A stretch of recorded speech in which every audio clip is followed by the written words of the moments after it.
Dear Mr. Warren Schmidt, my name is Sister Nadine Gauthier of the Order of the Sisters of the Sacred Heart. I work in a small village near the town of Mbeya in Tanzania. One of the children I care for is little Ndugu Umbo, the boy you sponsor. Ndugu is a very intelligent boy and very loving. He is an orphan.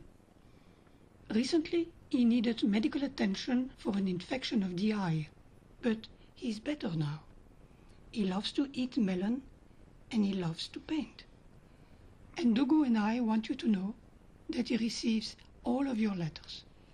He hopes that you are happy in your life and healthy.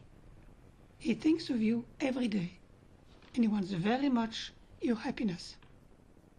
Ndugu is only 6 years old and cannot read or write, but he has made for you a painting. He hopes that you will like his painting. Yours sincerely, Sister Nadine Gauthier.